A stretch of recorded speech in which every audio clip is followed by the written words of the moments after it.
Timeline, Richard Fremder. Et nous revoici pour ce 4e et dernier épisode des femmes compositrices et musiciennes, toujours évidemment en compagnie de Jean-Claude Maury. Bonjour Jean-Claude. Oui, bonjour Richard, bonjour à toutes et à tous. Ravi de vous retrouver. Ah bah oui, parce comme à chaque fois. Mais merci. Et puis merci de me recevoir dans ce studio avec notre ami Philippe. À la réalisation, beaucoup, que je devrais remercier d'ailleurs. Oui, parce que je lui donne des tracas, je lui simplifie l'histoire avec les disques, alors je cherche éventuellement ce qu'il faut bien. Tout à l'heure, on a entendu Laurence Equilbé qui dirigeait son orchestre précédente, oui, avec Laurence Equilbé qui est une chef d'orchestre et qui a un orchestre qui s'appelle Accentus et qui fait un travail extraordinaire.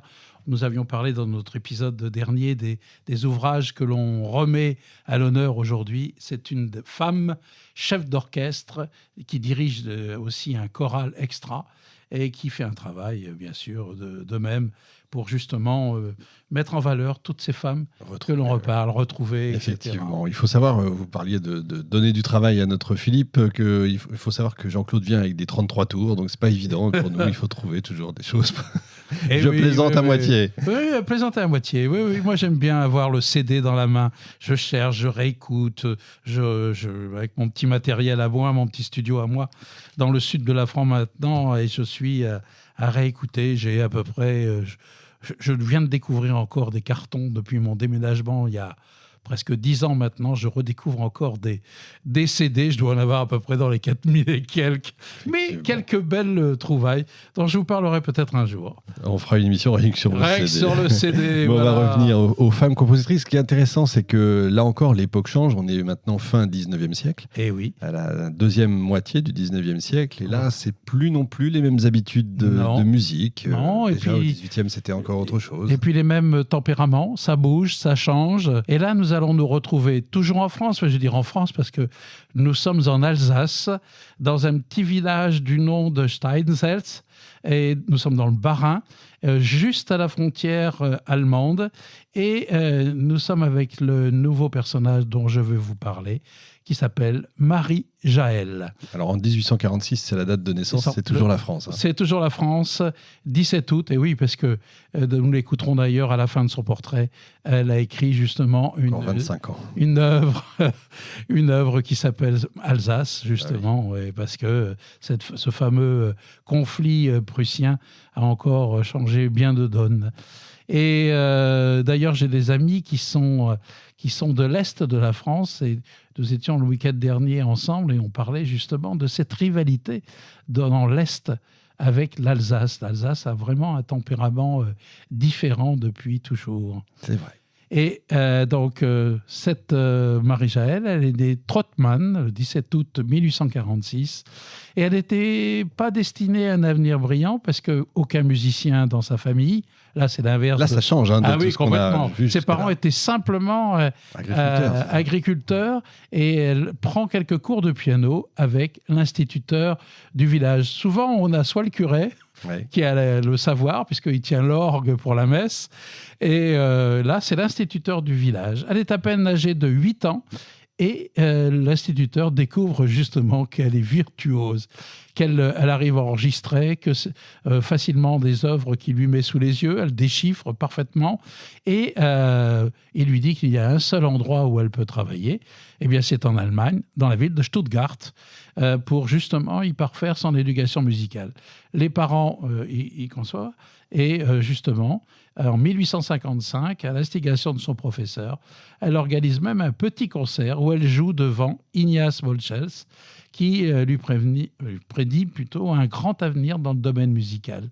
Et là, c'est vrai, puisqu'en 1856, c'est-à-dire un an après ce petit concert où elle étonne tout le monde, eh bien, il y a quelqu'un qui s'intéresse à elle. Il est français, c'est l'italien français, puisqu'il s'agit de Rossini. Le plus français des Italiens. Des Italiens, des Français. Sûr. Et voilà. Et qu'il ne fait pas un tour de dos. Là, il la regarde vraiment et il lui dit qu'elle a beaucoup, beaucoup de talent. Et lors d'un concert à Wittbad, on parle souvent de cure dans les forêts noires. On parlait tout à l'heure de Baden-Baden. Et là, en forêt noire, Schwarzwald, eh bien, il se passe, comme je le disais dans une émission précédente, il se passe beaucoup de choses. Alors là, sa mère, devant autant d'avantages qu'on lui dit, elle décide quand même de l'emmener à Paris. Elle la présente à Henri Hertz, qui est professeur au Conservatoire de musique de Paris, qui, lui fait passer un petit concours, devant la prodigalité musicale de cet enfant, qui n'est déjà plus une enfant vraiment, même si, quand elle est promulguée à prendre des cours au Conservatoire de musique de Paris, ce qui est rare parce qu'elle est jeune, eh bien, décide vraiment de s'occuper. En 1862, elle est donc inscrite au Conservatoire de Paris définitivement, où elle obtient brillamment le premier prix de piano à l'unanimité la même année. Elle rentre en 1862 et la même année, elle remporte le premier prix au conservatoire. Ça, c'est rare C'est pas rare, mais ça prouve. Mais c'est fort, ouais. C'est fort. Ouais. Parallèlement, elle continue à étudier en Alsace avec Louis Lieb, musicien strasbourgeois, connu et professeur réputé. Elle retourne en Allemagne, à Baden-Baden, dont je parlais tout à l'heure, qui est vraiment la ville de cure mondaine, qui est pas loin de Strasbourg. On passe vite fait le fameux pont, le pont de Kehl, et on se retrouve directement en Allemagne. Et là, à Baden-Baden, il y a les meilleurs artistes qui sont là. Et il y a des gens qui cherchent justement des nouveautés, qui cherchent de nouveaux artistes. Et il y a un pianiste qui va vraiment être sous son charme pour y devenir plus tard son mari. C'est Alfred Jahed, qui est né à Trieste le 3 mars 1832 et qui est de grande réputation et qui s'intéresse vraiment très très vite, dans les deux cas, en tant que musicien et en tant qu'homme pour ce petit bout de bonne femme qui vraiment est un petit prodige. C'est pas un Mozart bien sûr, mais il en tombe amoureux et il l'épouse le 9 août 1866 et il vient à Paris pour l'épouser. Alfred Jahed est l'un des tout premiers pianistes européens à être parti en Amérique. Oui. C'est important parce que justement, il est connu pour avoir emmené les ouvrages que là-bas, aux States, on ne connaît pas vraiment. Oui, bien sûr. Bon, à l'époque, on ne disait pas les States, mais on ne connaissait pas bien. Et comme il est doué, il a la chance de pouvoir se produire un peu partout. De 51 à 54, donc 1854, il s'était produit avec un succès phénoménal, j'en parlais. Et son retour en Europe, il est nommé pianiste à la cour de Hanovre. C'est-à-dire que l'Allemagne, c'est toujours ce foutu pays qui est toujours musical, on en parlait dans notre précédente émission, eh bien là tout de suite, dès qu'il y a quelque chose qui sort de l'ordinaire, les Allemands comme les Américains, hop, on saute dessus et rapidement on met en premier. Et donc ce fameux Jahed, il est aussi l'ami de Franz Liszt. Alors, elle a de la chance, ce Marie Jahed, parce que grâce à lui, elle côtoie bien sûr Franz Liszt, mais aussi elle côtoie Brahms, dont on a parlé dans notre précédente émission avec Lara, les grands interprètes, et elle fait connaissance de Joachim, de Vieuxtemps, qui est un musicien français dont on ne parle pas beaucoup, et je m'en souviens dans Musique aux Étoiles, dans le festival que nous avions, on l'avait programmé. Et là, le public avait été sous le charme. Tout le monde était venu me voir en disant « Vieuxtemps, quel nom !» Mais c'est magnifique, cette musique. Et oui, encore quelqu'un qui n'était pas connu. Et puis bien d'autres, bien sûr.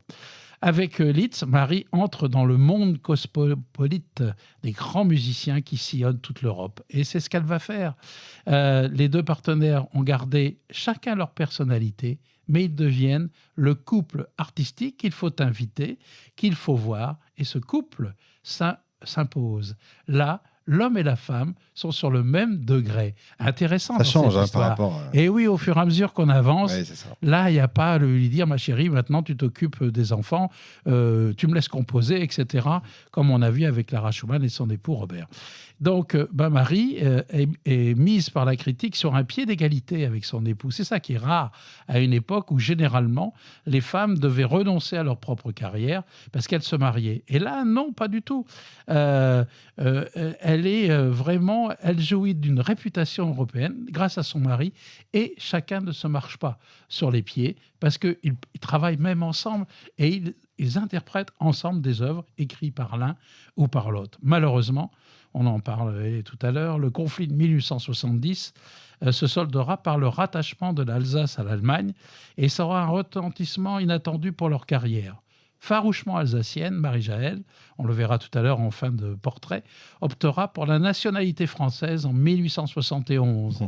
Bien que consciente de sa dette envers l'Allemagne, puisque c'est en Allemagne qu'elle a fait toute sa formation musicale, la pianiste n'accepte plus de s'y produire, entraînant Alfred à adopter la même attitude. Vous voyez, le couple reste vraiment soudé. Et malheureusement pour elle, Alfred mourra à Paris le 27 février 1882, emporté prématurément par le diabète. Oui, on ne savait pas le soigner à l'époque. Et malheureusement, il décède, ce qui est un coup terrible pour elle, parce que franchement, elle se retrouve toute seule, alors qu'elle avait l'habitude de travailler en binôme. Et ça, c'est terrible. Sa virtuosité ne suffit pas à Marie-Jaël de pouvoir continuer. Et vous allez voir pourquoi j'ai mis cette femme dont beaucoup ne connaissaient pas. Même moi, j'ai cherché au départ pour la savoir, pour qui était-elle, etc., comment elle pouvait travailler, etc. Et musique française en priorité. Alors, qu'est-ce qu'elle peut faire toute seule ? Une amie l'invite à Colmar en juin 1880 pour apprendre à composer une passion qui ne me quitte pas, dira-t-elle. Elle va apprendre à composer encore plus. Elle veut aussi s'affirmer comme compositrice. Quelqu'un l'encourage, c'est Franz Liszt, toujours présent pour encourager. Quand on étudie sa vie, le nombre de fois où on voit des gens qui rentrent dans sa carrière, qui passent, des étoiles qui passent, ou des étoiles qui l'aura aidé, formé. C'est assez intéressant. Et vraiment, il aura Liszt a joué des valses à 4 mains qu'il publiera même à Leipzig dès 1876. Et il dira « Un nom d'homme sur votre musique et elle serait sur tous les pianos ». C'est terrible. C'est joli quand même. Un nom joli, d'homme. Mais c'est terrible. C'est terrible encore. Liszt jouera en compagnie avec Saint-Saëns. Saint-Saëns jouera ces fameuses valses qu'elle écrira. Elle travaillera la composition avec Camille Saint-Saëns qui le prend sous son aile, complété par quelqu'un qui est aussi, lui, quelqu'un qu'on connaît bien en France, c'est Gabriel Fauré, notamment pour ses lieds, etc. Oh. En 1887, avec leur parrainage, elle est l'une des toutes premières femmes admises à la Société des compositeurs de musique de Paris. Ça venait d'être créé et elle y rentre grâce à ces deux personnages, Camille Saint-Saëns et Gabriel Fauré. J'aime bien cette histoire parce que, voilà, c'est le talent qui paye, comme on dirait. Elle présente avec succès plusieurs de ses œuvres à la Société nationale de musique à Paris. On crée des lieux, on crée des choses de plus en plus. Ça complète le conservatoire, lieu de création par excellence de la musique française, qui est fondée en 1871. Musique française en priorité. On le retrouvera, ça, cette histoire, avec le premier conflit mondial, avec Debussy, la musique française, Claude de France. Il retire son nom de Debussy pour s'appeler Claude de France et défendre cette musique, contrairement à la musique wagnérienne, etc. Et voilà la musique française. Le critique du Ménestrel, j'ai retrouvé une critique du journal qui est édité le 1er février 1885. C'est assez intéressant. Le concert donné ces jours derniers par Madame Marie-Jaël a mis en relief une fois de plus les rares et précieuses qualités de cette artiste puissante, passionnée, poétique, à qui l'on pourrait seulement souhaiter parfois un peu plus de féminisme. Étonnant, vous me posiez la question dans la précédente émission, savoir si on pouvait reconnaître. Là, on lui reproche d'être trop masculine, mâle, si on peut dire, et de mettre un peu plus de féminisme. Le journaliste exagère quand même. Quand qu'on la considère comme virtuose ou comme compositeur, comme interprète ou comme créatrice, là, il lui donne tous ses titres quand même. Madame Jaël est certainement une grande artiste dans toute l'acceptation du mot. L'acceptation du mot, c'est beau ça, qui fait passer ses auditeurs par tous les degrés de la gamme de l'émotion et de la passion. Son concerto en ut mineur est une œuvre maîtresse et elle l'a exécuté d'une façon superbe, de même que le concerto en mi bémol de Liszt. Vous voyez, quand je vous disais la durée des concerts, c'est dans l'émission, c'est fou, parce que ça dure quand même un sacré temps. Elle s'est plu entre ces deux compositions puissantes à faire entendre quelques pièces de Chopin, de Schumann, de Hans de Bülow et d'elle-même, dans l'interprétation desquelles elle a mis un sentiment exquis, un sens musical et poétique bien rare à rencontrer. C'est un peu long, mesdames et messieurs et chers auditeurs, mais je voulais mettre quand même, puisque c'est une femme dont on parle, Marie-Jaëlle, mettre cette critique musicale qui est très rare pour l'époque, parce que ça va très très vite. Quand c'est une femme, on ne s'étend pas sur la question. Et après la disparition, on a vu tout à l'heure en 1882, l'enseignement du piano, eh bien, virtuose et tout, elle mobilisera progressivement toutes ses facultés et sa propre expression, si je puis dire, à vraiment rendre cette musique vivante. En 68, elle est en Rome, elle étonne encore toutes les personnes qui l'entendent jouer, et elle n'aura de cesse d'analyser le toucher pianistique pour arriver à percer le secret de l'esprit litzien. Alors, elle a une méthode qui existe toujours. C'est d'une façon, elle crée une méthode qui est assez amusante. Là, vous ne pouvez pas la voir parce que nous faisons de la radio. C'est la façon dont on pose les doigts. C'est-à-dire, les doigts, nous les posons sur un clavier, sur le dessus. Quand on attaque un morceau, elle laisse glisser les doigts. Et vous avez, quand on a des images lors des concerts, on a des pianistes qui laissent couler les doigts sur les touches pianistiques. Et c'est une méthode qu'elle a mis en valeur pour avoir justement ce toucher des doigts, cette sensibilité pour pouvoir justement jouer certaines œuvres. C'est assez amusant ce qu'elle a travaillé. Et c'est sur justement cette musique, proposer un enseignement qui permette à chaque musicien d'atteindre un état psychologique propice à la libération de son énergie pour pouvoir recréer et faire vivre la musique comme Liszt le faisait. Quelle ambition quand même, non ? De façon inattendue, c'est la science qui va servir cette quête. Pourquoi j'ai parlé de cette femme ? Eh bien parce que, en fin de compte, c'est l'époque. Et c'est l'époque où justement cette science va se servir. Parce que Marie-Jaëlle, je vous parlais de cette façon de poser les doigts, eh bien, elle va mourir comment ? Elle ne va pas mourir en tant que musicienne, elle va mourir en tant que chercheuse. Car elle va mettre cette passion de la musique et de la façon de l'interpréter, cette sensibilité qu'elle a pu découvrir grâce aussi à sa technique, eh bien, elle va la mettre au service de chercheurs. Et de chercheurs, pourquoi ? Pour la fameuse maladie de Charcot.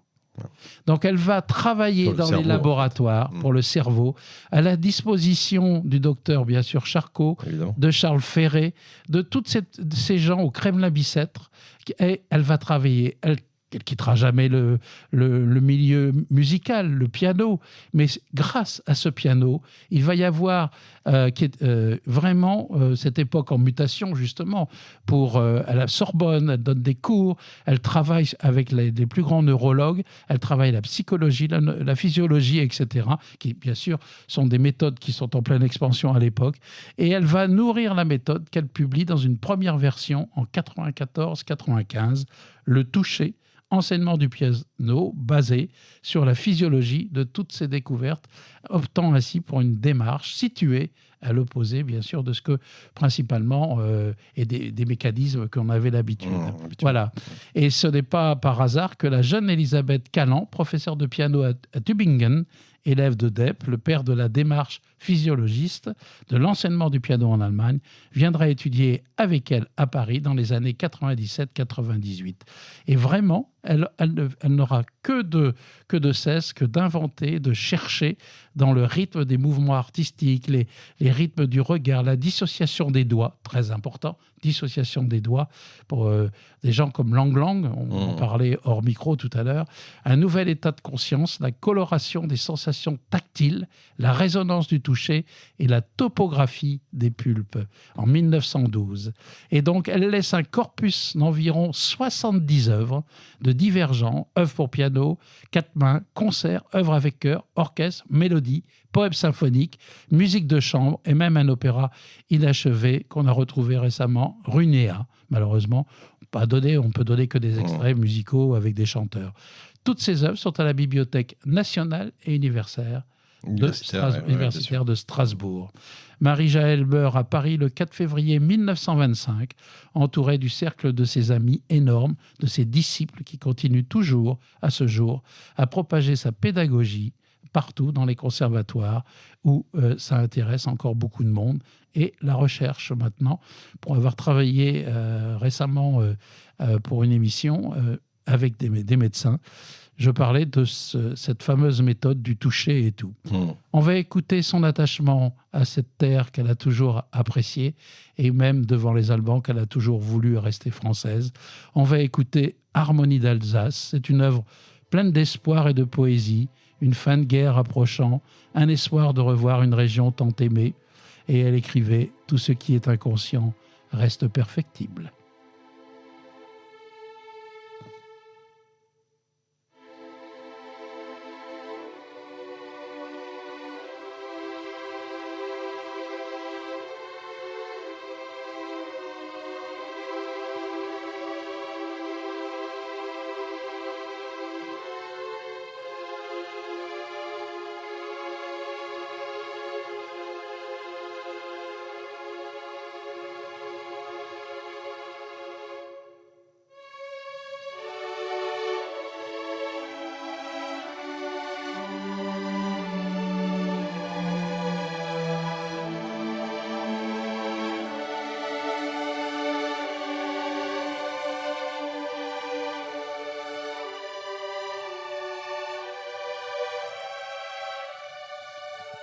Voilà. Je suis peut-être moins fan, moi, personnellement. Mais il faut l'écouter en entier, là. On est au début. Le côté faussement fausse note, c'est-à-dire des notes qui cassent un peu.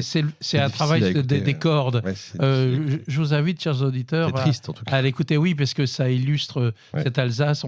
On peut penser qu'on peut illustrer ça avec des images de guerre ou de désolation, etc.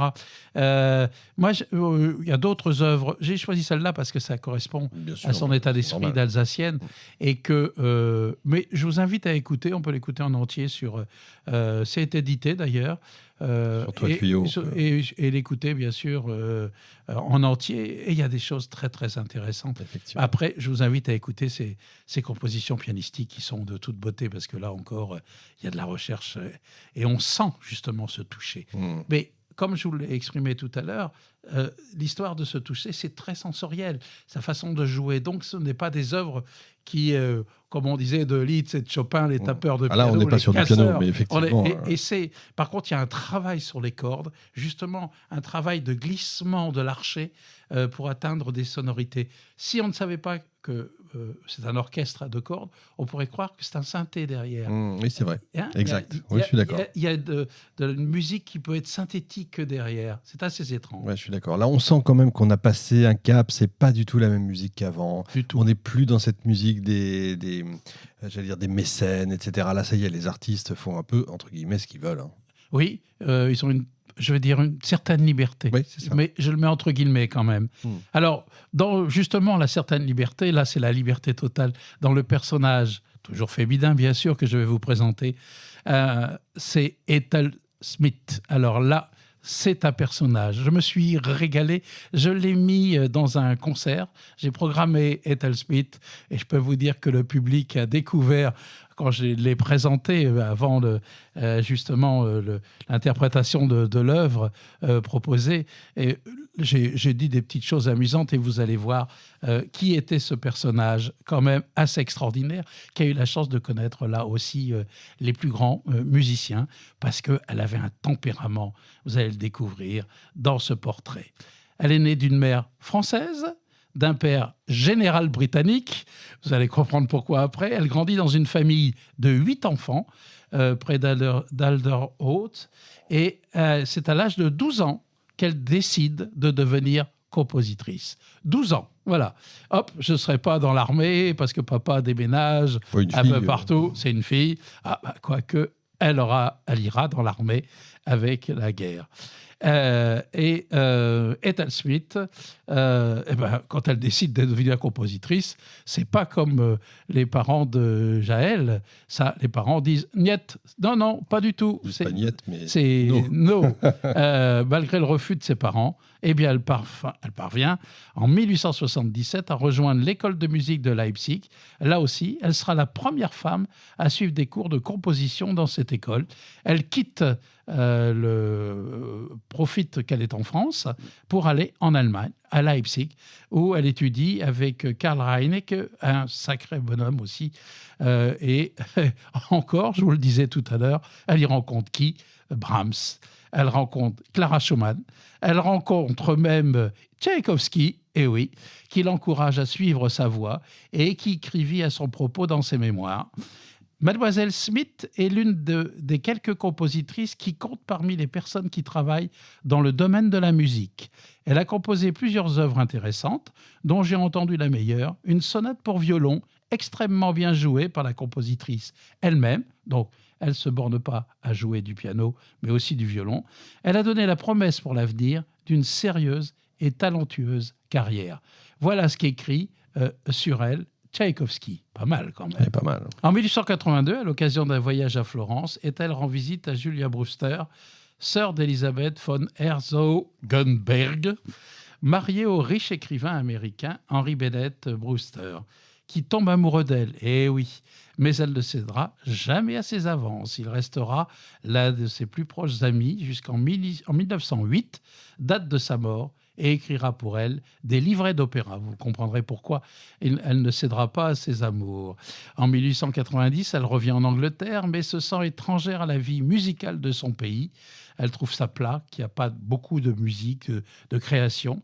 Et sa sérénade en ré majeur est créée la même année au Crystal Palace, qui remporte d'ailleurs un vif succès. Puis en 93, beaucoup plus haut, puisque elle présente la messe en ré avec le soutien de l'impératrice Eugénie directement au Royal Albert Hall. Là, il faut y aller quand même. Elle est l'œuvre de la compositrice. Elle avait vraiment eu l'occasion de chanter quelques extraits lors d'une invitation devant la reine Victoria, qui lui propose de l'aider pour justement voir représenter sa messe en ré. Je vous invite à l'écouter, c'est quand même très très beau. On pourrait le mettre d'ailleurs à la fin de cet ouvrage, mais on écoutera quelque chose de formidable d'elle et qui a toujours son actualité, même en cette année 2023. La vision prophétique de Bruno Walter, qui est un grand chef d'orchestre et qui aura la chance de la rencontrer et de diriger ses œuvres. Je considère Ethel Smith comme une compositrice d'une importance particulière, assurée d'occuper une place durable dans l'histoire de la musique. La question du sexe est comparativement insignifiante en présence d'un si grand talent, d'une inventivité thématique si originale, d'un tempérament si profond et chaleureux. Je crois que son travail sera longuement couronné de succès, même si sa reconnaissance, comme c'est toujours le cas de la véritable originalité, ne s'impose que peu à peu et en dépit de toute résistance. Voilà ce que disait le grand chef Bruno Walter d'elle.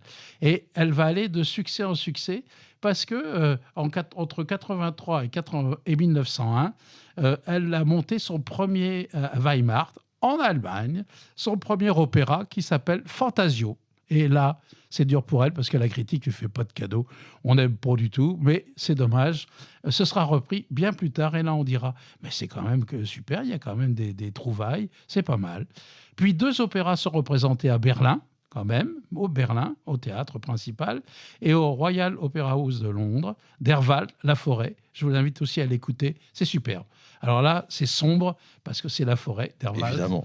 Mais c'est plein de subtilités et de trouvailles. C'est accueilli en 1903 au Metropolitan Opera de New York et c'est remonté grâce à Thomas Beckman, chef d'orchestre, qui est lié à Ethel Smith et qui est son grand défenseur d'œuvre. On peut trouver d'ailleurs l'enregistrement dirigé par lui-même. Personnage, je vous l'ai dit dès le début, Ethel Smith. En 1910, c'est quoi ? C'est les suffragettes. Et c'est le début. On demande à Ethel Smith de s'engager. Alors, elle assiste à une réunion féministe de la Women's Social and Political Union, fondée en 1903 par Emmeline Pankhurst. Et elle y va. Et oui, elle décide de mettre sa vie de elle y va à fond, en fait. Ah oui, complètement. Sa vie de compositrice musicale le met entre parenthèses, ce qui fait qu'elle s'engage dans le mouvement des suffragettes. Vous allez voir un petit peu jusqu'où ça va aller. En 1911, elle écrit sur des paroles de Cicely Hamilton The March of the Woman, la marche des femmes, qui devient quoi ? Qui devient l'hymne du mouvement.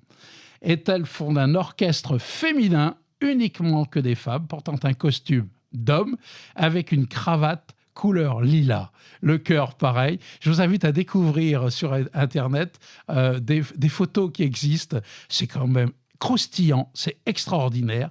Et elle ira de nouveau, parce qu'elle a accès au Royal Albert Hall en permanence. Elle dirige cette œuvre. Alors, elle est devenue l'hymne, cet hymne, je vous l'ai dit. Une chienne de garde avant l'heure. Sauf que lors d'une manifestation, elle ira jusqu'à envoyer des pavés dans la fenêtre de la résidence du secrétaire d'État. Elle envoie des pavés et elle se fait arrêter et emprisonnée. Alors là, ça vaut son pesant de roudoudou, comme j'oserais dire, parce que dans la prison de Holloway où elle est détenue, elle dirige une représentation mémorable de cette fameuse écrit, La Marche des femmes, comme l'a écrit si bien, je vous l'ai dit tout à l'heure, son ami Thomas Beckman, qui lui rend visite. Et voilà le portrait qu'il fait. Et on va doubler ce portrait. Philippe va nous envoyer la musique dès la fin de son portrait pour compléter véritablement qui était cette femme. Et voilà ce que dit le chef d'orchestre. « Quand je suis arrivé, le gardien de la prison était pris d'un fou rire. Il m'a dit « Entrez dans le quadrilatère ». Ah bon ? Pourquoi ? Il y avait là une douzaine de femmes marchant de long en large, chantant fort. Le gardien me montra une fenêtre où se trouvait Ethel. Elle était perchée et dirigeait vigoureusement avec une brosse à dents, se joignant au chœur sur sa propre chanson.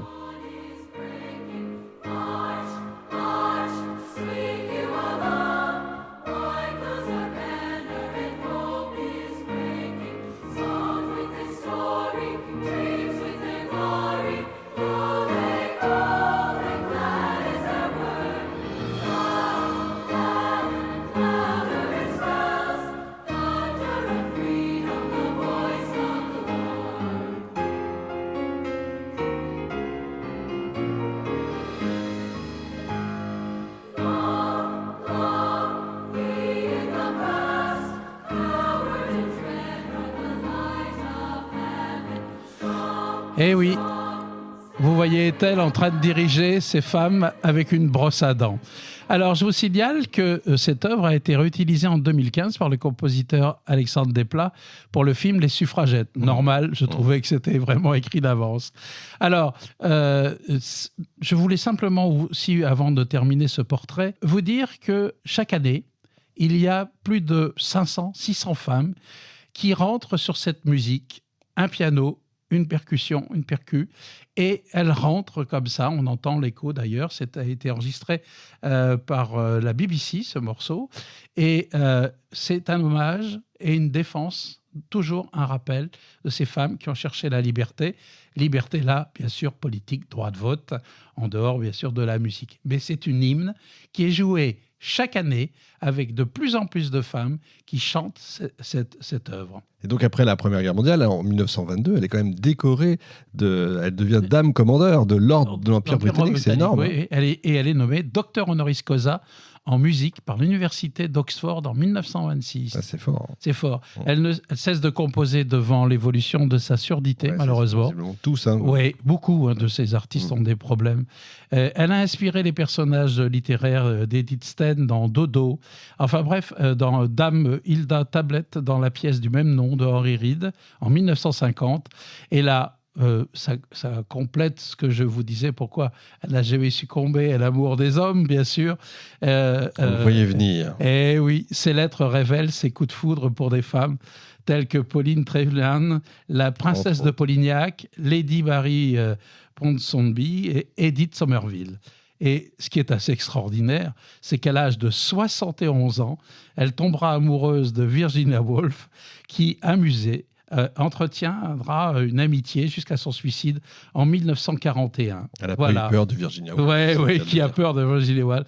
Et donc Ethel Smith s'éteindra le 8 mai 1944 à l'âge de 86 ans. Elle n'aura même pas la fin de la guerre. Non, du tout. Et elle aura tout donné puisque ses musiques, elle aura participé à beaucoup de choses. Ces musiques seront même jouées au théâtre militaire pour l'encouragement des soldats, etc. C'est fort. Elle rejoint Sappho. Oui, d'une certaine façon. Ouais, quelque part, quelque part.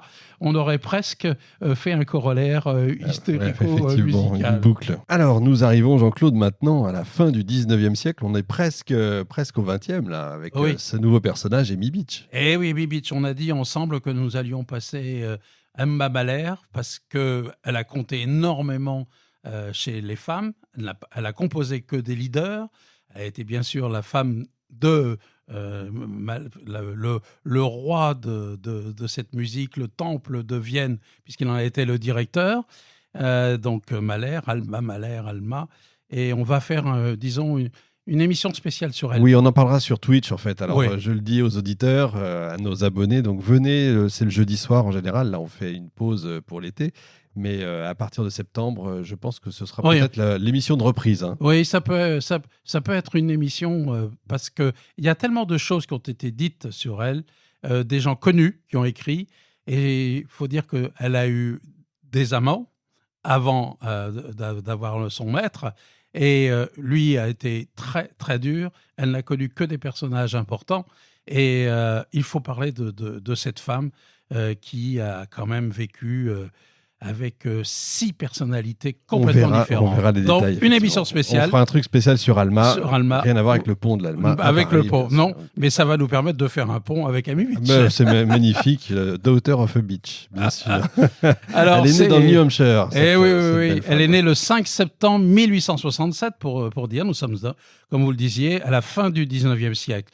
Alors, elle est très précoce puisqu'elle manifeste un talent musical dès le début et elle déménage avec sa famille à Boston en 1875.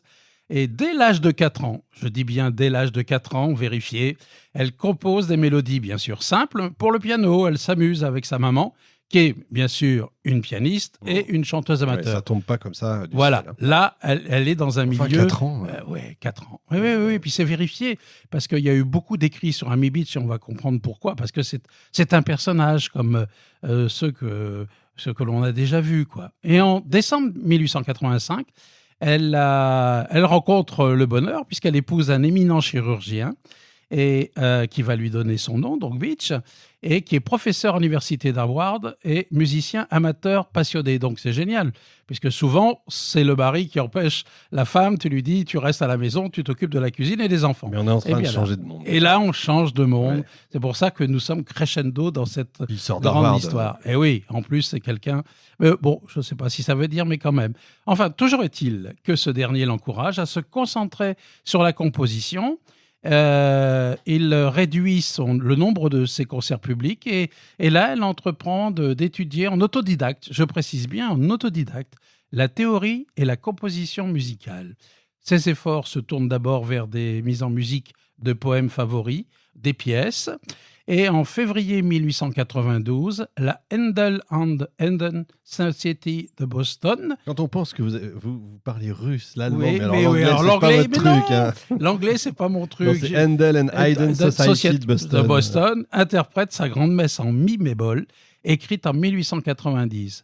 Sa première œuvre majeure, et elle est numérotée opus 5, donc ça veut dire que tout ce qu'elle a fait est numéroté, on en reparlera bientôt, et la première est écrite vraiment par une femme et à être jouée par ses formations. Ça, c'est quand même important. Les compositions importantes suivent et incluent, bien sûr, Eilen Wolken, qui est en 1892. En allemand, pas de problème. Une mélodie pour voix d'alto et alto et orchestre sur un texte de Friedrich von Schiller. Et c'est au Festival Jubilate en 91.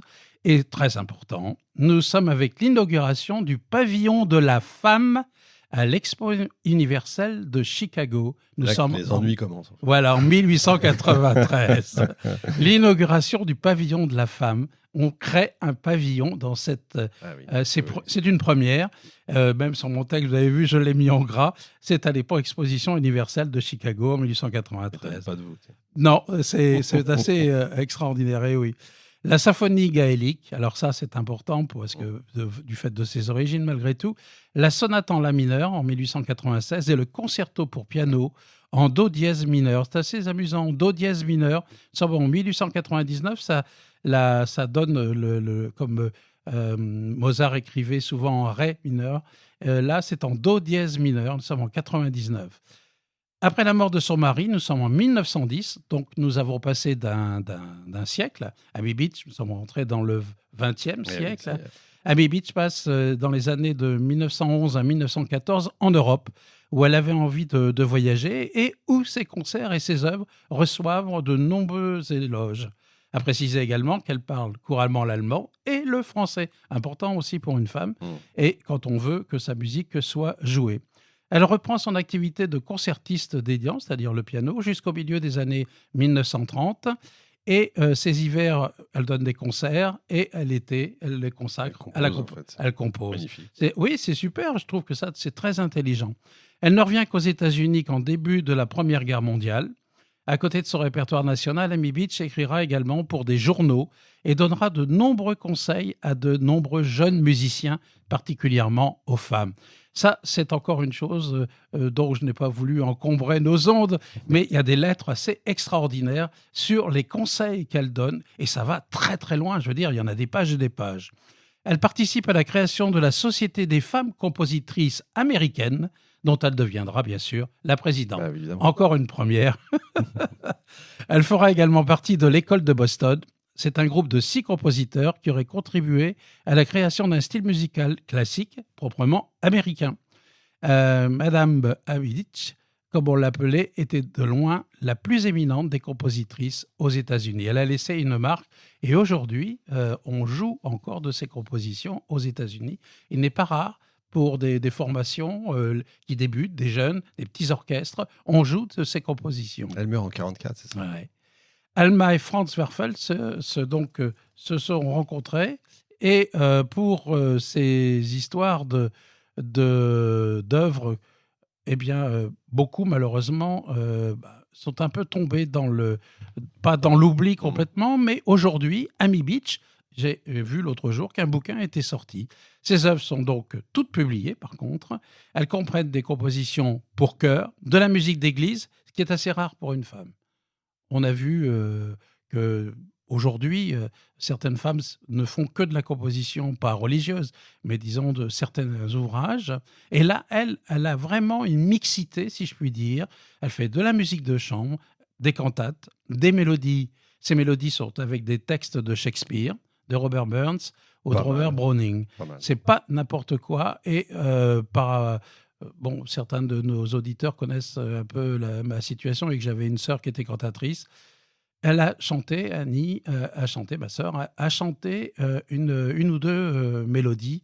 Et je peux vous dire que ce soit au niveau du piano, parce qu'elle s'accompagnait elle-même au piano, c'était vraiment très très joli. J'étais gamin, j'écoutais ça, puisque je suis originaire du Nord.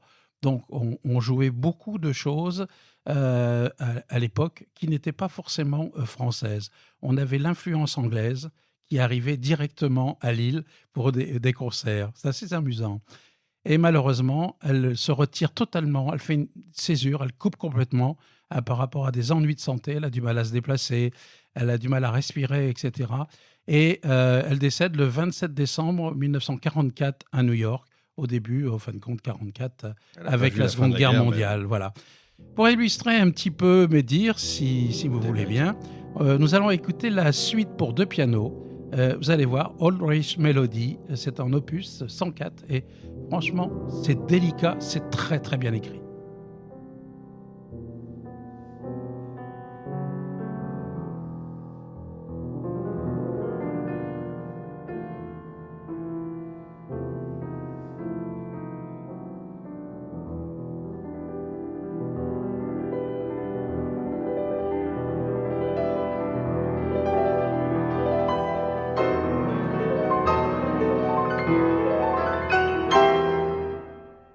Old Irish Melodies. Hein. Oui. Je me permets de redire le titre. Oui, je l'ai bien dit là.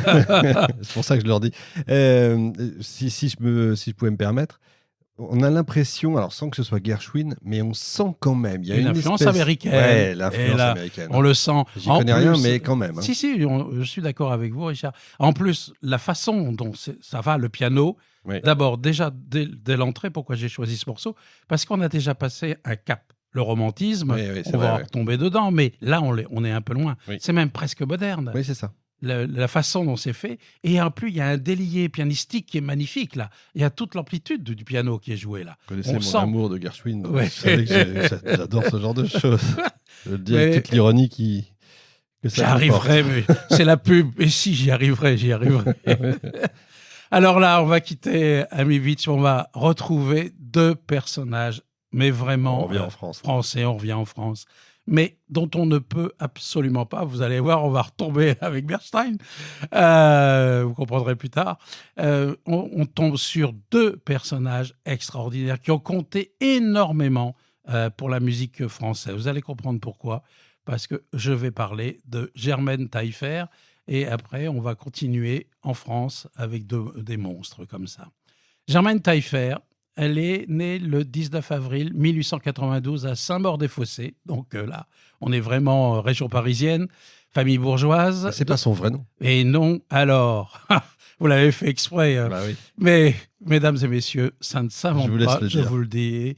Elle s'appelle vraiment Germaine, ça c'est sûr, mais son nom, c'est Taillefesse. Germaine Taillefesse, il faut le faire quand même. Et je vous jure que vous pouvez vérifier nos dires. C'était son vrai nom de famille. Là, je pense qu'à un moment donné, il faut quand même changer. Quand on lit certains articles de journaux sur la possibilité de changer de nom de famille, je crois que là, c'est normal. Oui. Ça tombe de source. Ça doit être drôle de savoir d'où ça vient et comment ça vient, Taillefesse. Je sais pas. Peut-être que ça monte, vous qui êtes historien, Taillefesse, on taille, je sais pas, l'escrime. Ça me laisse rêveur. Enfin, en tout cas, ça vous pique le derrière, c'est tout. Elle suit des cours de musique, notamment le piano avec sa maman, qui elle-même aime la musique et piano, mais plus ou moins en cachette, parce que dans la famille, on n'aime pas trop la musique, à part sa mère, bien sûr. Elle est douée, elle compose rapidement de petites pièces et décide, alors là c'est terrible, enfant, que la musique sera sa vie. Pour son père, une telle inclinaison n'est absolument pas concevable, ce que je voulais dire avant. Malgré le gré du père, elle arrive à rentrer au Conservatoire de Paris et elle obtient rapidement son premier prix de solfège. Donc solfège, on va voir que c'est pas évident le solfège, c'est la technique. Et quand on a un bon solfège, on peut déchiffrer, on peut lire n'importe quelle partition. Et en général, on travaille l'instrument, ça suit le cours, soit c'est un instrument à cordes ou piano ou autre. Mais son père refusera de subvenir financièrement aux études de sa fille. Alors, une certaine amertume, doublée d'un léger désir de vengeance, lui fait changer le patronyme.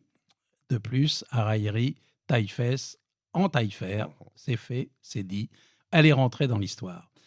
Elle a beaucoup de chance, puisqu'on est dans une époque extraordinaire. Nous ferons d'ailleurs une émission qui va certainement durer, mais on pourra même en déborder avec toutes vos questions, puisque c'est un personnage que je connais bien et je l'ai même incarné dans un spectacle, c'est Satie. Nous sommes à l'époque de Satie et de tout son environnement, une époque merveilleuse. Elle rencontre Darius Milhaud, Georges Auric, qui est le premier à créer la Société des auteurs-compositeurs, qui deviendra après le directeur de l'Opéra de Paris, qui engagera Callas, dont nous parlerons prochainement.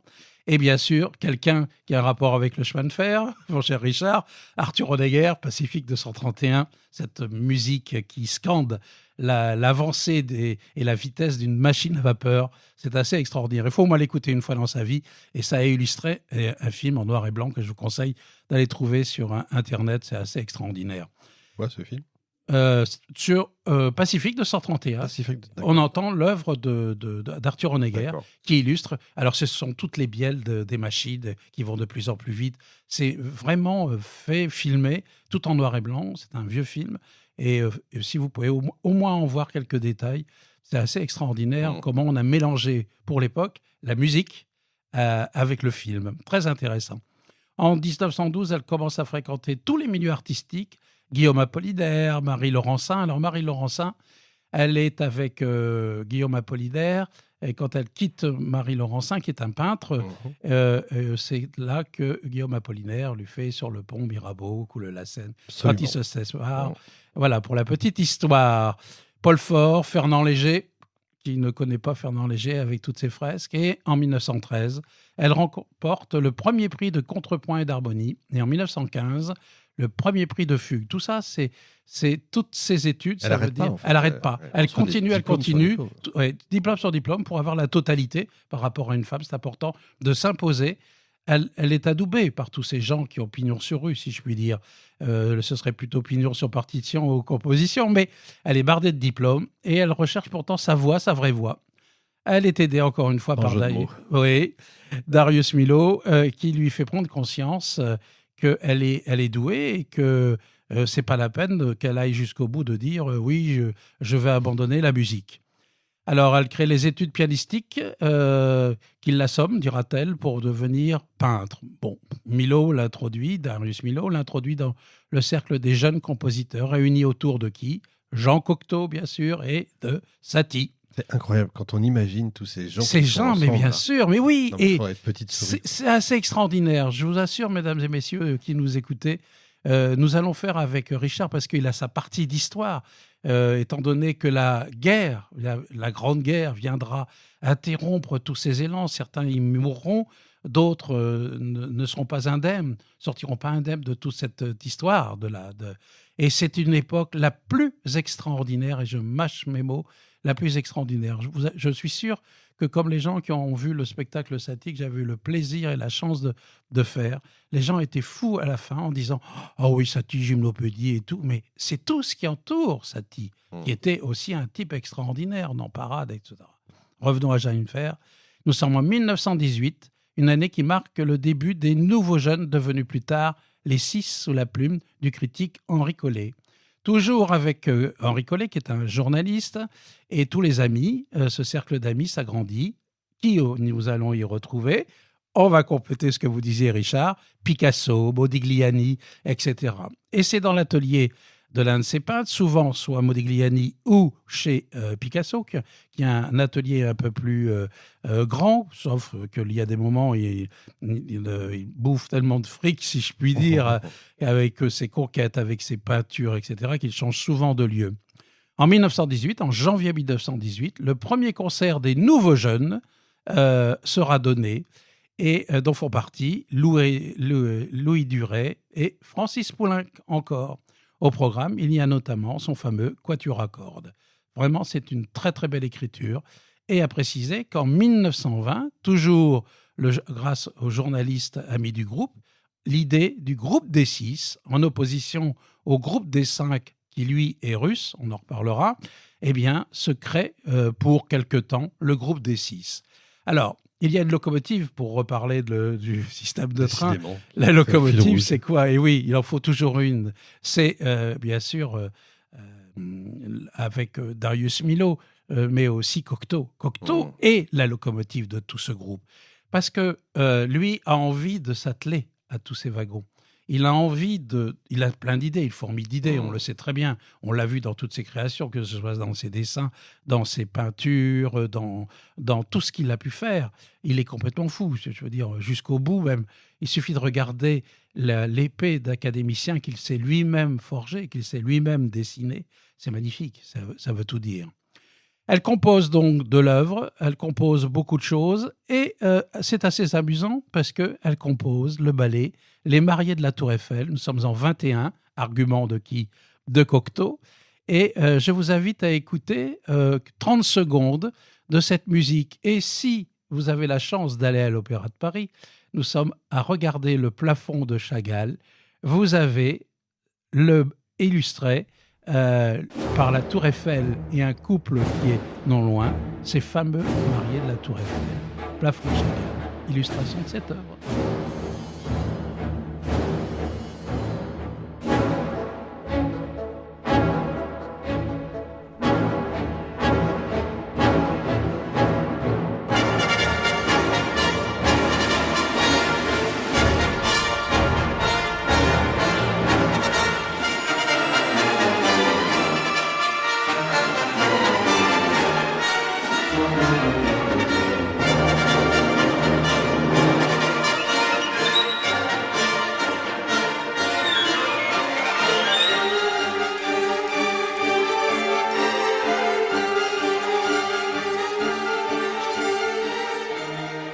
Et c'est une musique qui bouge, c'est une musique qui est faite pour un ballet. Je peux vous dire que pour avoir vu le ballet, c'est superbe. Ça colle magnifiquement bien avec les compositions. On est dans ce style de musique parce que, mesdames et messieurs, Richard fait un peu la moue devant moi, devant le micro. Je suis pas emballé. Mais c'est vraiment une époque et on est un peu dans le système que va faire Satie pour Parade.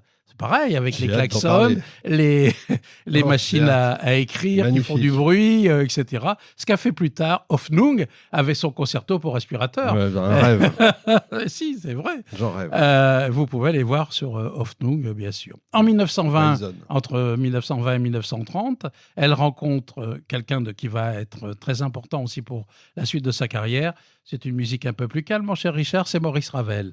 Qui lui donne de son avis, sa manière d'écrire, des conseils, et surtout pour l'orchestration.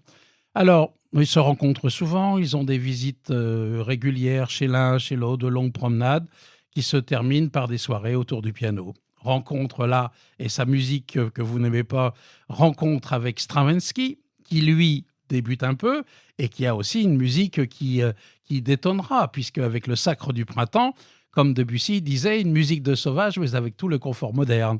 Mais nous sommes dans ce style de musique qui éveillera un peu les auditeurs de l'époque, parce que ça change. Et on illustre beaucoup avec cette musique. On a beaucoup de ballets, on a beaucoup de peintures, et on entend ce genre de musique un peu martiale, mais c'est fait aussi pour tous ces futurs ballets. C'est ce que fait Stravinsky, qui a une admiration justement délirante, et elle découvre aussi de son côté la musique de Stravinsky, et on peut dire que même sa future musique après, la rencontre avec Stravinsky, va s'en souvenir.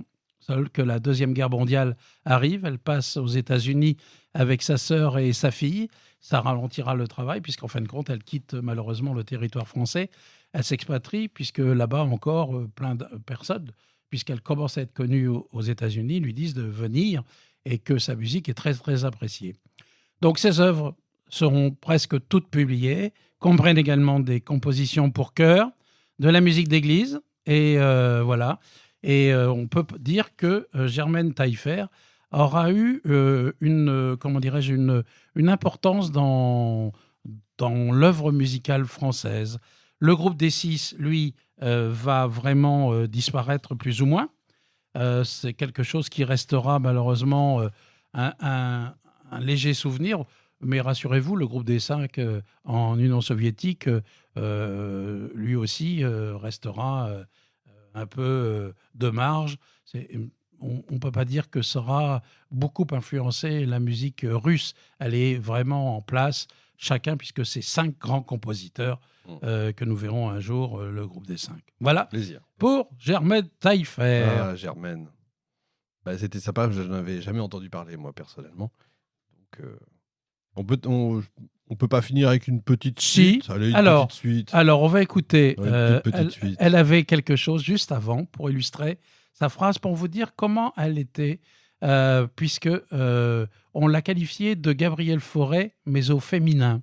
Fauré, c'est très calme, c'est très doux. Ça devrait vous satisfaire, mon cher Richard. Beaucoup plus. Et Ravel, Honegger, Igor Stravinsky l'ont entourée. Mais elle avait une façon de se regarder et de dire ce qu'elle pensait d'elle-même. Voilà ses propres propos. Je n'ai pas grand respect pour la tradition, ça c'est sûr. Je fais de la musique parce que ça m'amuse. C'est de la musique gaie, légère, qui fait que, quelquefois, on me compare au petit maître du 18e, ce dont je suis très fier.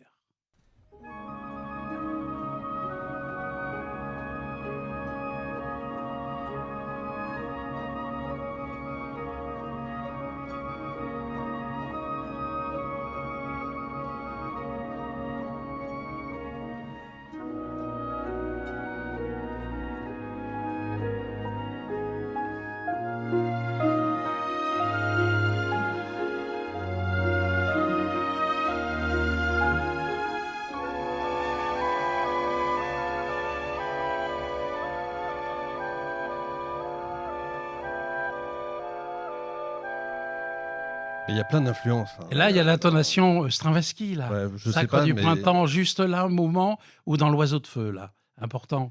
Ça pourrait être une musique de film. Mais c'est des musiques illustratives. Ouais, c'est ça, complètement, c'est ça ouais, exactement. Il y a un petit côté japonisant au début, je trouve que... Peut-être, oui. Côté, Pour la fameuse vague. C'est Debussy qui illustrera la vague pour, justement... Mais moi, j'aime... Bon, là, c'est parler très vite.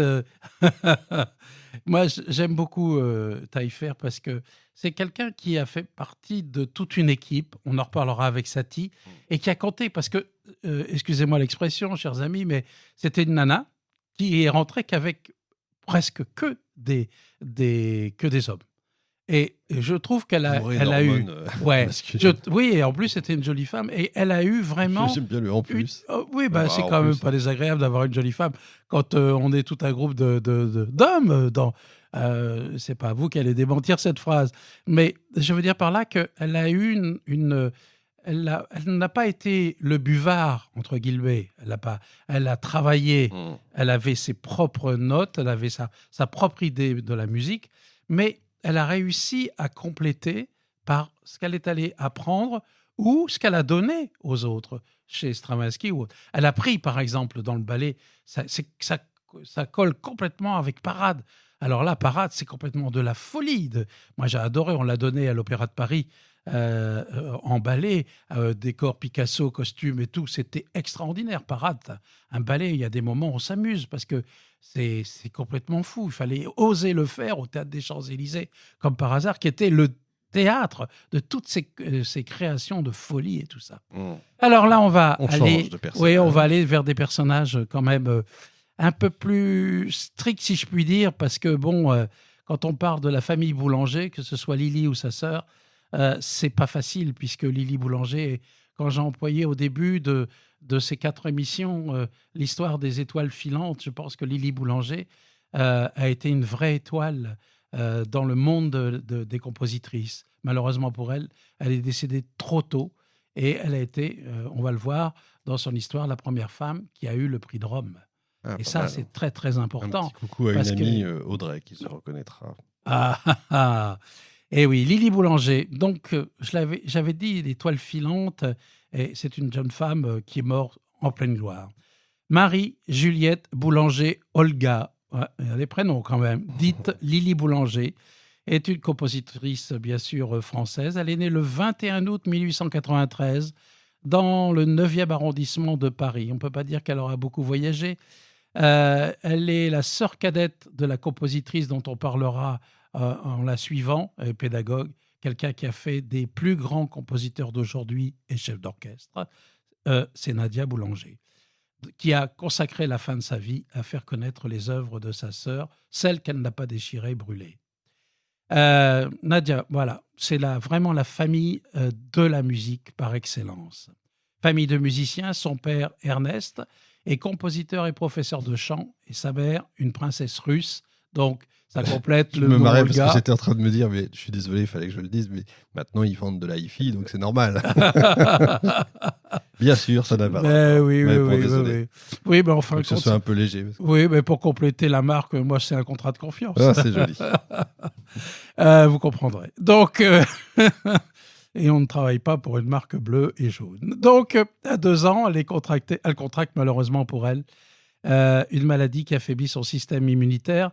Elle souffrira des conséquences de cette maladie toute sa vie. À 2 ans, Lily est déjà extrêmement douée pour la musique. Les meilleurs musiciens de l'époque, dont Gabriel Fauré, un ami de la famille, lui donnent ses premières leçons de piano. À 4 ans, elle prend déjà des cours de musique avec sa sœur au Conservatoire de Paris, dans lequel elle est définitivement admise à l'âge de 18 ans. 18 ans, Conservatoire de Paris. Sa sœur Nadia, également musicienne, l'encourage à composer ses premiers morceaux dès l'âge de 12 ans. À 12 ans, elle a déjà composé et on a des écrits, et c'est assez fort. Elle maîtrise l'orgue, le piano, le violoncelle, le violon, la harpe et surtout le chant. Elle a des écritures pour le chant puisqu'elle aura écrit un opéra qui malheureusement aura disparu, déchiré certainement, ou brûlé à la fin de sa vie. Elle a presque déchiré une bonne partie de ses écrits. Son plus grand talent est cependant la composition dans laquelle elle est parvenue à exceller, et seulement en 24 ans d'existence. Peut-être que le fait qu'elle ait été malade pour une bonne partie de sa début de sa vie, si vous voulez, qu'elle soit morte particulièrement jeune, ou que sa sœur Nadia était un professeur de musique bien connu et très apprécié. Lily Boulanger a été la première femme à remporter le prestigieux prix de Rome, un concours de composition rigoureux qui autorisait les lauréats à effectuer un séjour de 3 à 5 ans à l'Académie française de Rome. On en avait parlé, cette fameuse académie créée par Napoléon. C'est magnifique. Je vous invite à aller visiter cette grande institution française lorsque vous allez faire un séjour à Rome. C'est visitable ? Oui, on peut visiter. Surtout, aller visiter les pavillons de travail. Le jardin, c'est extraordinaire. Un cimetière. Oui, c'est pas un cimetière. Mais il y a des œuvres comme ça, des statues sublimes qui sont dans le jardin. Et c'est une œuvre, quand vous rentrez, il y a la statue de Louis XIV, puisque XIV, nous sommes dans l'Académie royale de musique. Évidemment. Et depuis, nous sommes dans l'antre française avec le Palais Farnèse, dont nous parlerons avec Calas Tosca. En 1912, à l'âge de 18 ans, et malgré sa détermination, la mauvaise santé de Lily l'empêche de dépasser le premier tour. Elle essaye une première fois, elle ne se décourage pas, et elle réessaye l'année suivante, et elle l'a. Sa performance au premier tour en fait déjà une célébrité dans le monde de la musique. Elle ne l'a pas du premier coup, puisqu'elle tombe malade. Elle ne peut pas se déplacer pour une dernière épreuve. Mais elle a tellement écrit quelque chose d'extraordinaire qui s'appelle Faust et Hélène, que ça fait sensation. Et c'est avec cet ouvrage remanié qu'elle gagne le premier prix et marque l'histoire de son passage. Première femme à remporter le prix. À 19 ans. 19 ans. Fort, hein. 19 ans. Elle va ouvrir la voie à d'autres personnes. On va peut-être écouter, non ? Faust et on peut écouter, puisqu'on a, par le Radio Philharmonique Orchestre, direction Karina Canella-Bikis, pardon. C'est un live, un concert HD. Vous pouvez l'écouter sur YouTube. Et il y a beaucoup d'œuvres de Lily Boulanger qui apparaissent maintenant sur YouTube. Ça se vend comme des petits. Ça se vend comme des petits pains.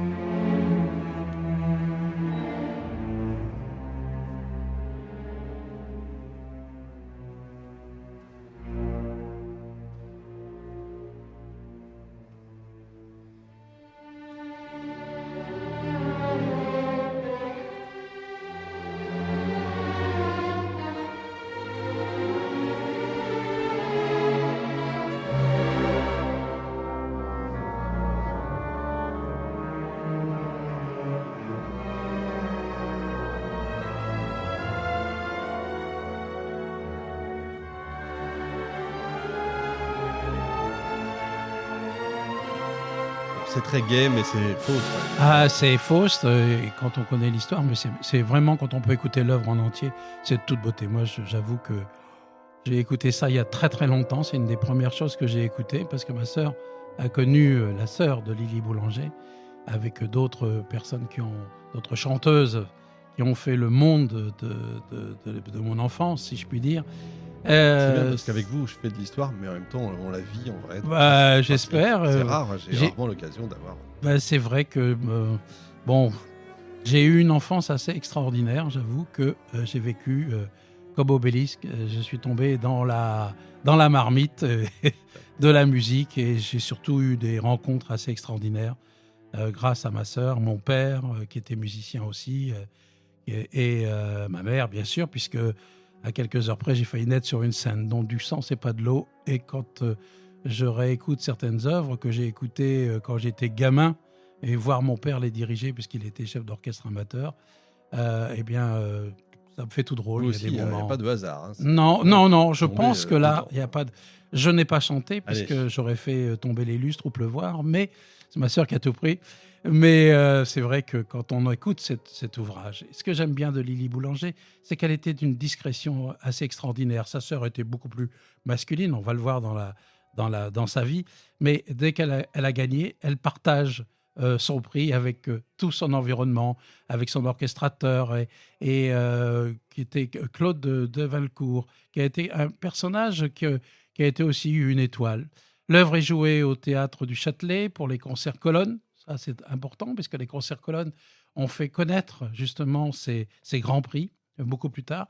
Et Laurent Petit-Girard, qui a dirigé après maintes formations, a remis au goût du jour pour les dimanches matins musicaux, ce genre d'ouvrage pour faire connaître et ne pas oublier. C'est important, ça. Ça, ouais.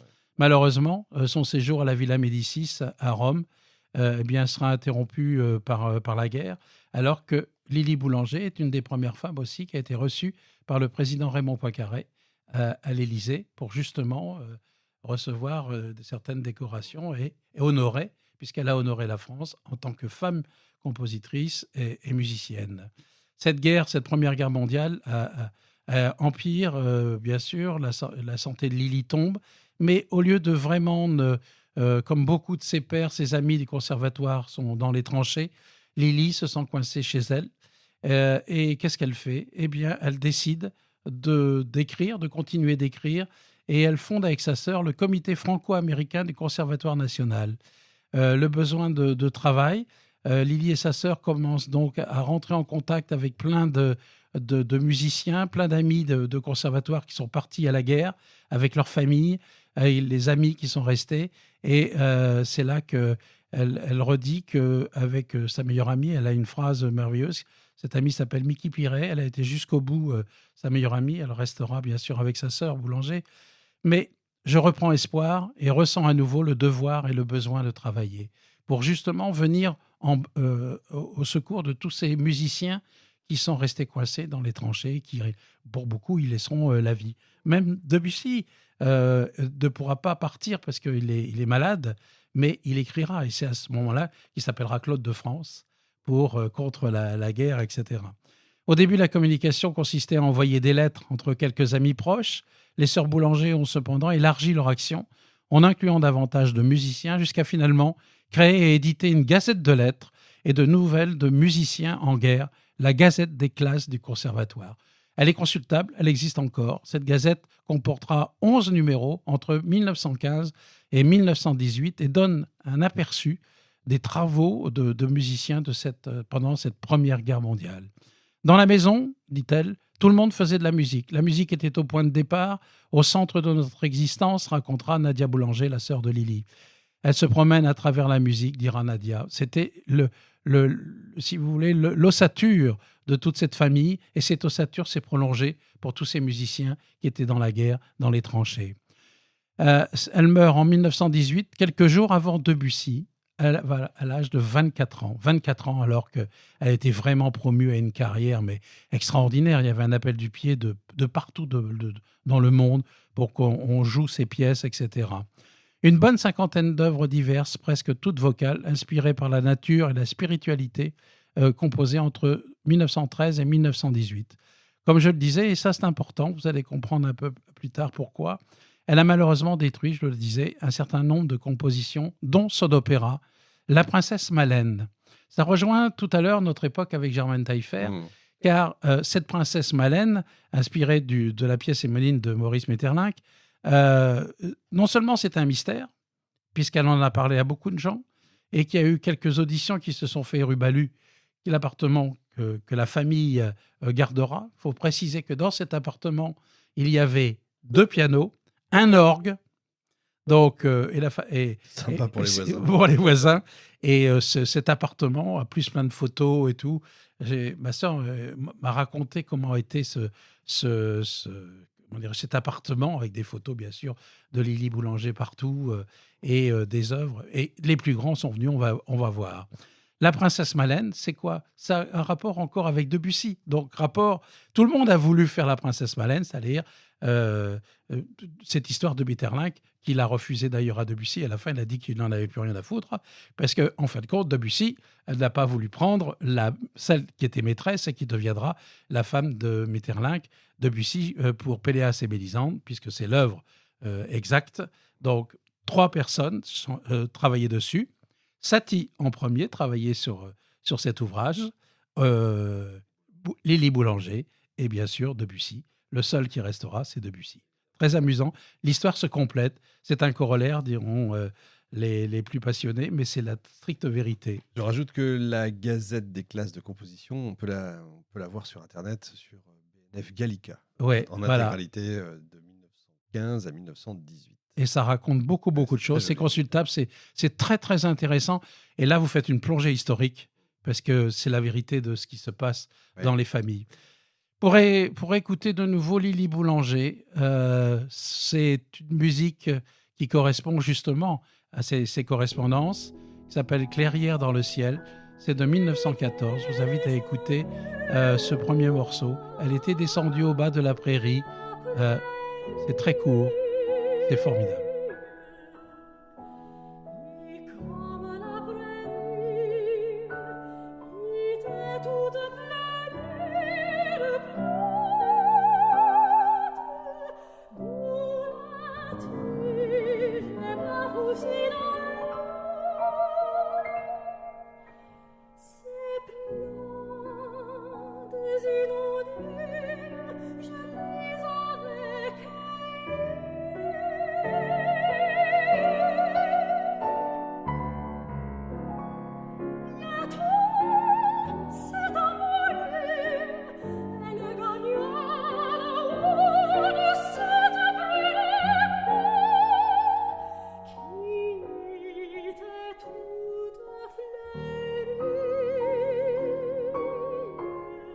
C'est très début du XXe siècle. Et oui, complètement. Et si on écoute bien, les gens qui connaissent Péléas et Mélisande, on ressent quelque chose derrière. Il y a Debussy un peu.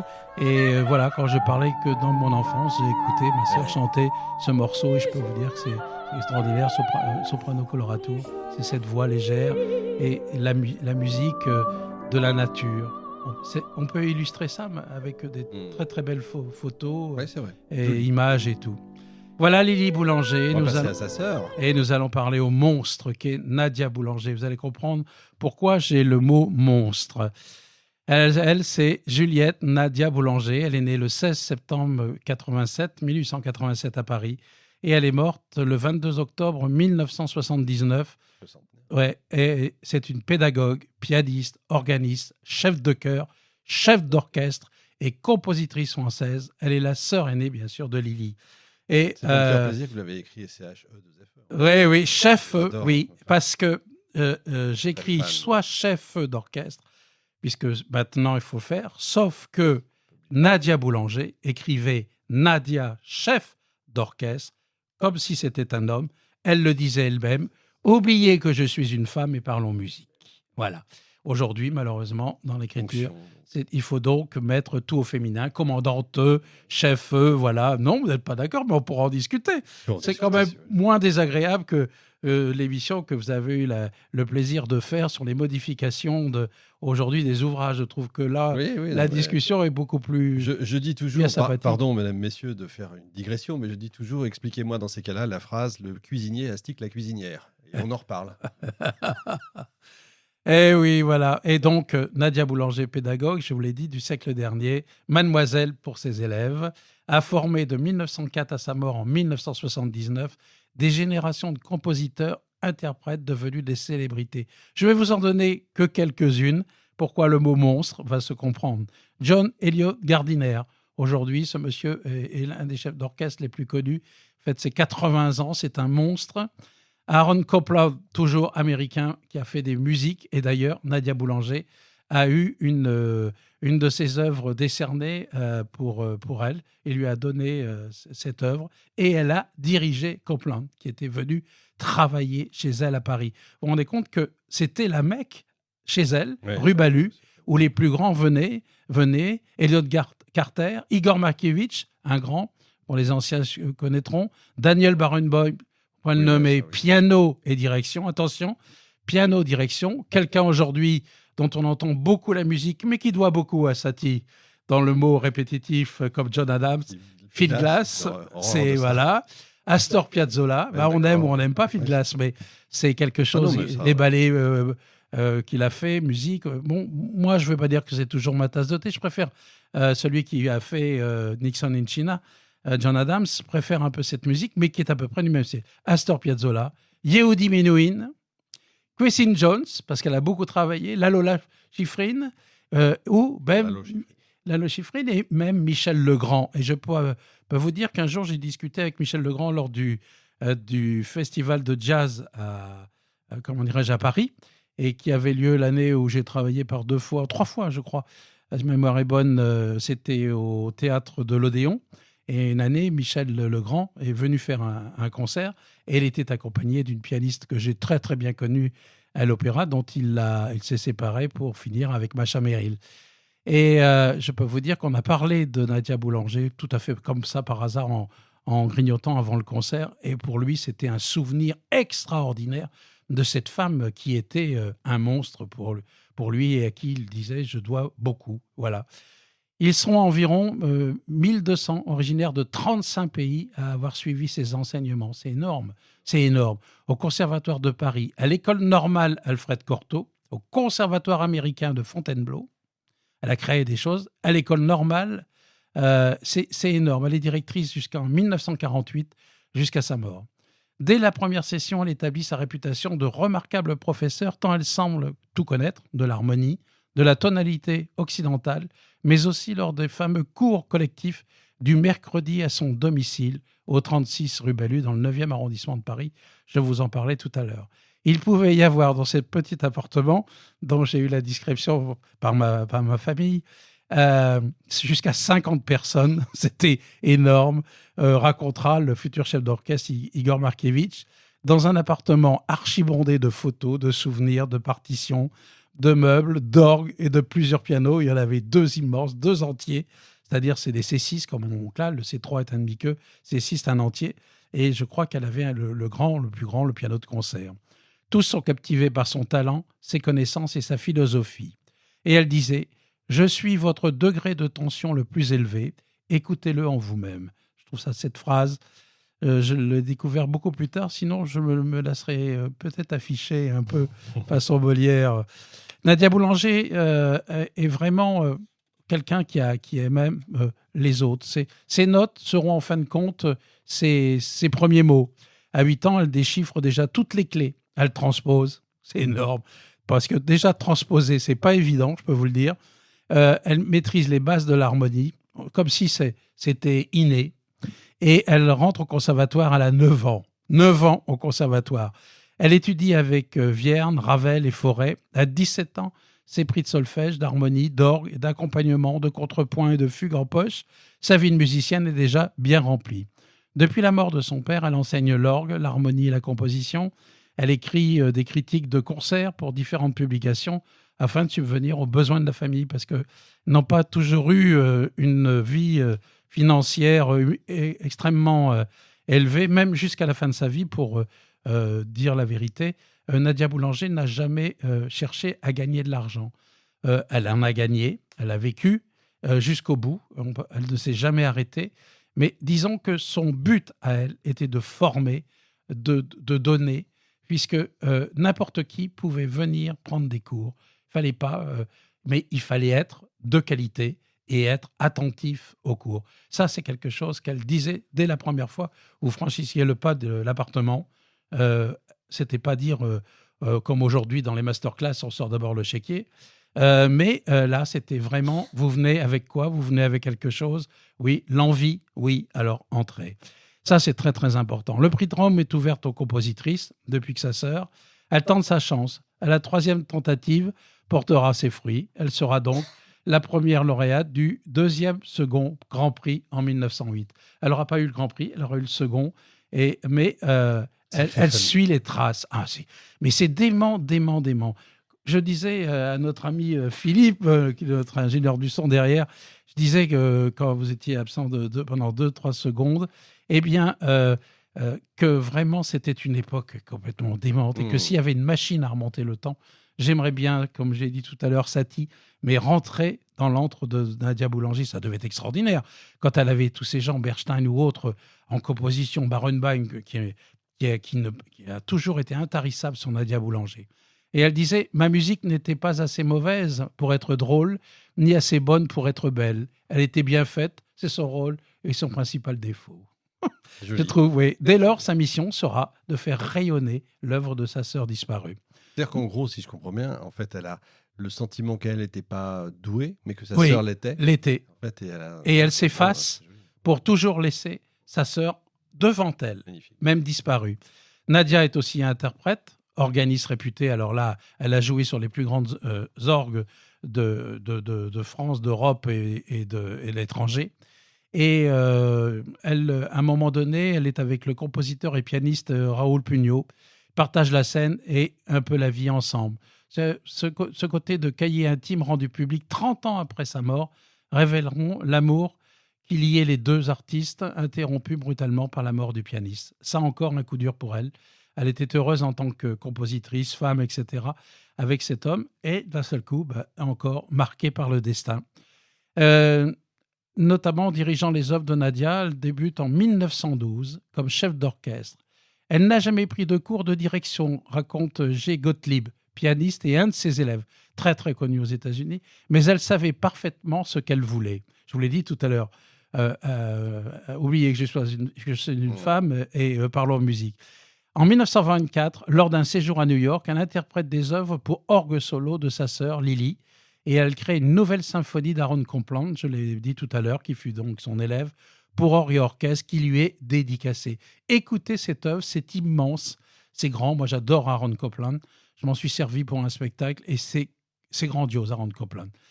Ainsi, dans les années 1930, Nadia Boulanger est la première femme, je dis bien la première femme, à diriger les plus grandes phalanges.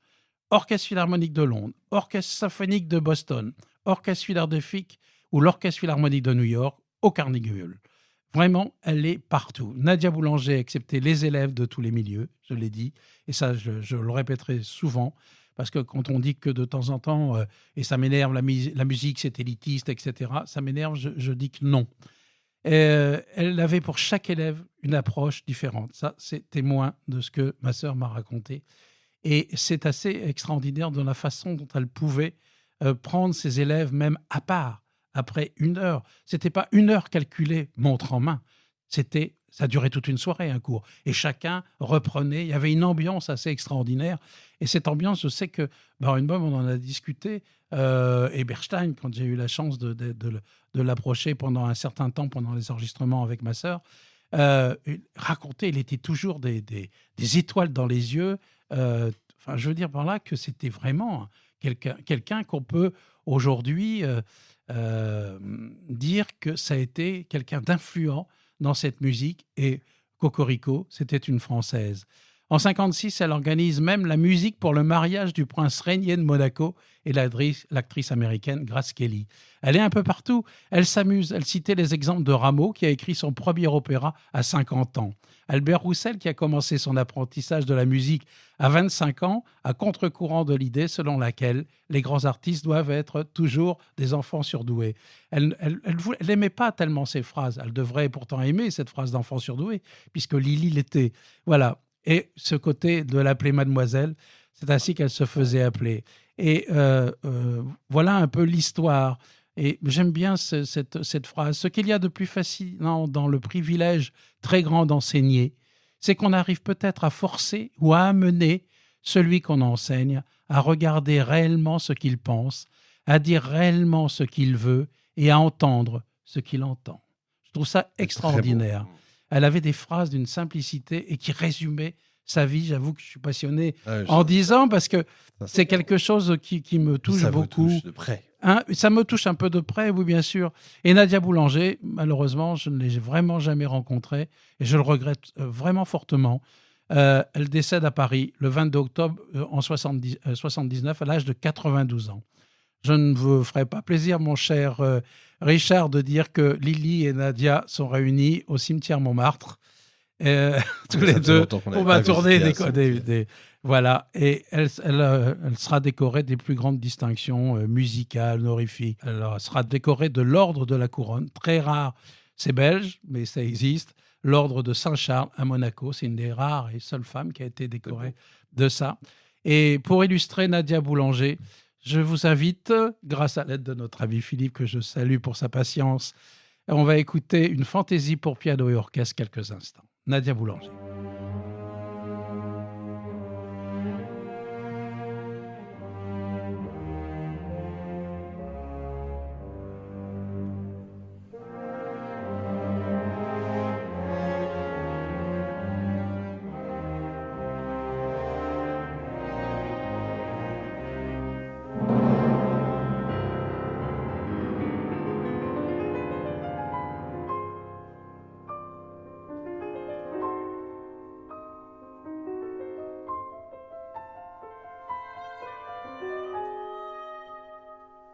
C'est très joli.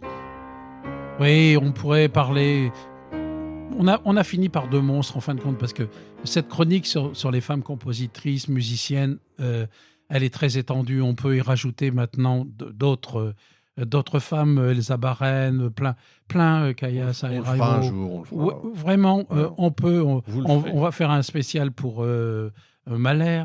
Mais je veux dire par là que toutes ces femmes ont eu un avantage extraordinaire, c'est qu'elles ont cru en leur destin. Ouais. Elles ont eu un courage monstrueux. Au fur et à mesure de notre avancée au cours de ces 4 émissions, on a vu que les temps ont changé. On est passé d'une époque où tout était permis à une époque un peu plus interdite, austère, etc. Tout le 19e, en fait. Voilà, tout le 19e. Le 20e siècle, on peut dire qu'à cet apogée, au mitard de ce siècle, tout bouge. Les deux guerres aussi ont bougé, puisque, en fin de compte, tout le monde le sait, et vous, historiens en premier, les femmes ont remplacé les hommes, puisque les hommes sont allés dans les deux guerres, dans les tranchées, et ont combattu. Et donc, les femmes ont pris l'emplacement. Et aujourd'hui, il y a toute une nouvelle... on découvre la symphonie oubliée, dont on parlera avec un interview d'un chef femme, voilà, que j'aime beaucoup, dont j'ai fait la connaissance en raison d'un livre, etc. Et je dis que il ne faut pas oublier toutes ces compositrices. Certaines ont apporté quelque chose, même musicalement, comme quand on est au foyer de la danse, de l'opéra, eh bien, il y a tous ces portraits de danseuses. Si vous avez la chance un jour d'aller visiter, on pourra peut-être faire un jour une visite avec nos chers auditeurs, une visite un peu spéciale et les plus fidèles.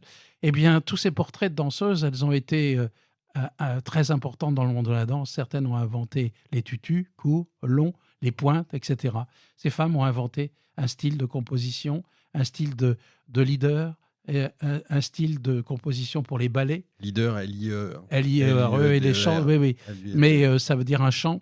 Et donc, on ne peut pas oublier. Voilà, pour terminer, il y a encore des symphonies oubliées, comme des compositrices oubliées. C'était un joli voyage. Puis on va terminer avec la symphonie en 8. Voilà, et parce que ça termine. Ce qui ne veut rien dire pour moi.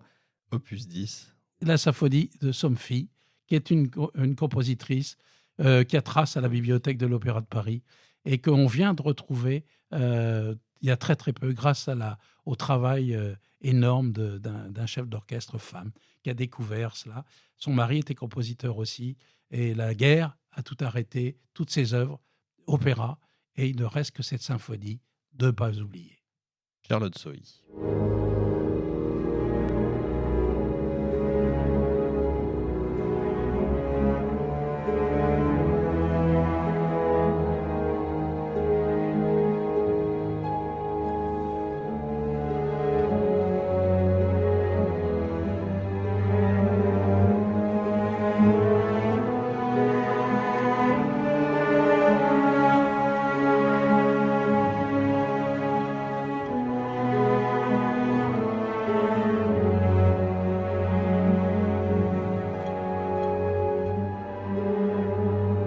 Merci Jean-Claude. Un dernier mot peut-être Oui, la symphonie donc oubliée de Charlotte Sohi.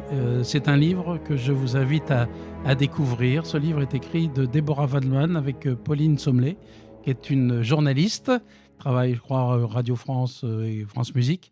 Et c'est le travail de Deborah Waldman, qui a dirigé il n'y a pas longtemps les Victoires de la musique, qui dirige à Orange et un peu partout. Elle est directrice musicale d'Avignon. C'est pour ça que j'en parle aussi, c'est ma ville musicale, et aussi à Dijon. C'est une femme qui va certainement, on va en parler de plus en plus, parce qu'elle compte et elle a eu le courage de faire ressortir cette symphonie que je vous invite à écouter. Encore une fois, vous pouvez soit sur disque, soit sur YouTube. C'est un grand voyage intérieur. Merci Jean-Claude. On se retrouve, nous, en septembre, avec une sacrée voix, je crois. Oui, on va parler encore d'une femme. Un mythe, on peut dire un mythe, oublié, pas oublié, un mythe, oui. Et c'est Callas. Alors certains pourront dire Callas, mais là encore, beaucoup d'émotions dans la présentation de sa vie. Suivez le pourquoi. On va voir ça. Allez, nous on se retrouve la semaine prochaine. Salut.